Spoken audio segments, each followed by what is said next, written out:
Cristo fundou uma igreja ou o homem fundou uma religião? Número 1. Jesus veio trazer uma religião ou veio trazer vida?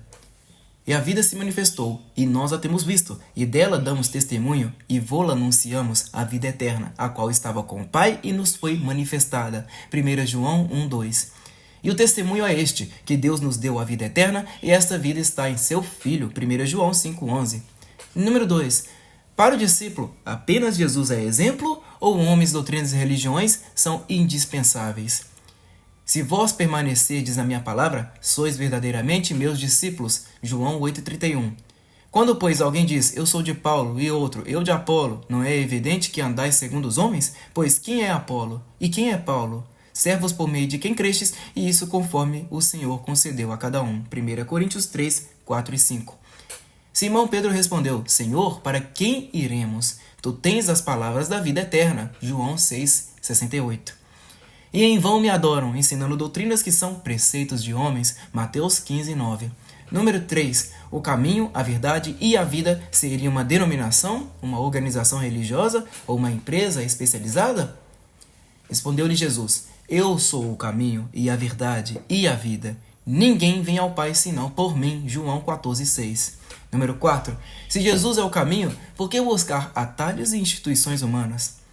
Todo aquele que o Pai me dá, esse virá a mim, e o que vem a mim, de modo nenhum o lançarei fora. João 6:37. Eu sou o bom pastor, conheço as minhas ovelhas, e elas me conhecem a mim. João 10:14.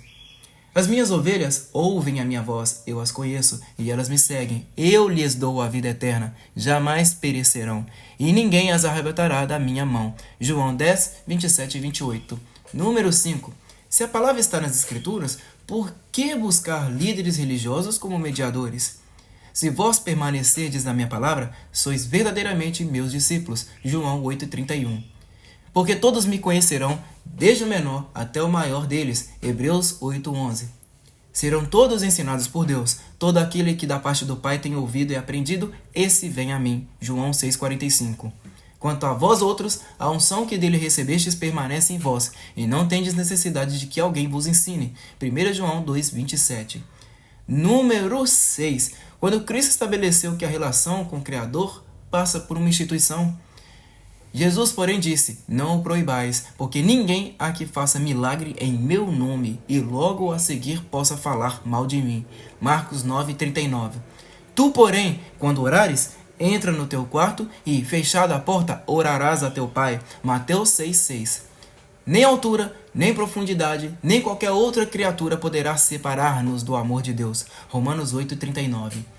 Em qualquer nação, aquele que o teme e faz o que é justo, lhe é aceitável. Atos 10:35. Número 7. Quando Cristo vinculou a salvação a uma instituição? Porque Deus amou ao mundo de tal maneira que deu o seu Filho unigênito. João 3:16. Quem crê no Filho tem a vida eterna. João 3:36. Em verdade vos digo, quem ouve a minha palavra e crê naquele que me enviou, tem a vida eterna. João 5:24. Aquele que tem um filho tem a vida. 1 João 5:12. Número 8.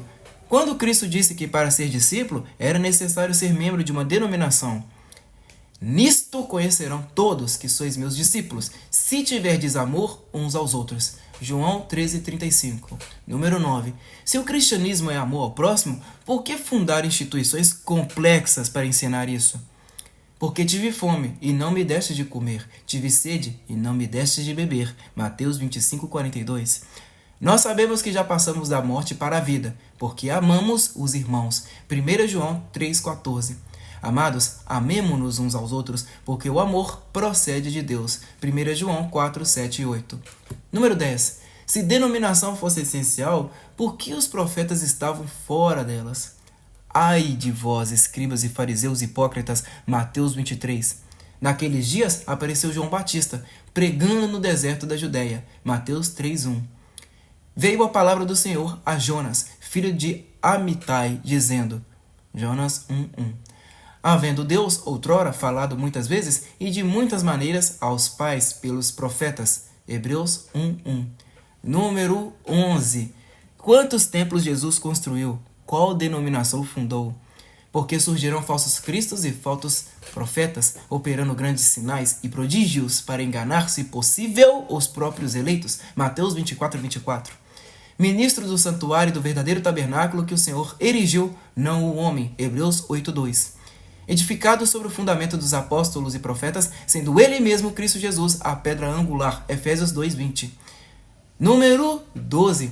Há base bíblica para fundar denominações em nome de Deus?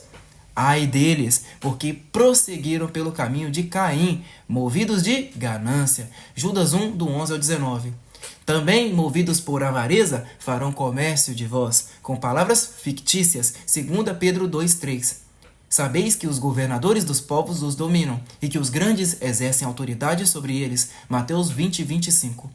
Tudo o que praticam é para serem vistos dos homens. Não queirais ser chamados mestres, porque um só é vosso mestre. Mateus 23, do 5 ao 8. Número 13. Jesus chamou de igreja os discípulos ou um prédio com CNPJ? Onde estiverem 2 ou 3 reunidos em meu nome, ali estou no meio deles. Mateus 18, 20. Ou não sabeis que o vosso corpo é santuário do Espírito Santo que está em vós? 1 Coríntios 6, 19. Vós também, como pedras vivas, sois edificados casa espiritual. 1 Pedro 2, 5. Número 14. A organização apostólica era portal entre Deus e o homem? Todos os que creram estavam juntos e tinham tudo em comum. Atos 2,44. Até que todos cheguemos à unidade da fé e do pleno conhecimento do Filho de Deus. Efésios 4, do 13 ao 14. Número 15. Por que o templocentrismo, se o templo foi abolido por Cristo? Quando ele diz, nova aliança, tornou antiquada a primeira. Hebreus 8,13. Cristo, porém, tendo vindo como um sumo sacerdote, penetrou o maior e mais perfeito tabernáculo, não feito por mãos. Hebreus 9:11. Destruí este santuário, e em 3 dias o reconstruirei. Ele, porém, se referia ao santuário do seu corpo. João 2, do 19 a 21. Número 16. Para que o congregacionalismo formal, se onde estiverem 2 ou 3 reunidos em nome de Jesus, ele está presente. Porque onde estiverem 2 ou 3 reunidos em meu nome, aí estou no meio deles. Mateus 18, 20. Reuniões familiares e pequenas comunidades não seriam suficientes para congregar, sendo o verdadeiro critério a presença de Cristo entre os seus? Número 17. Para que o clericalismo, se temos acesso direto às Escrituras e ao ensino de Jesus? Se vós permanecerdes na minha palavra, verdadeiramente sois meus discípulos. João 8,31. Não queirais ser chamados mestres, porque um só é vosso mestre, o Cristo. Mateus 23:10. Quanto a vós, a unção que recebeste de Deus permanece em vós, e não necessitais que alguém vos ensine. 1 João 2,27. Está escrito que todos serão ensinados por Deus. Hebreus 8:11. Número 18. Para que o pulpitocentrismo, se podemos instruir uns aos outros?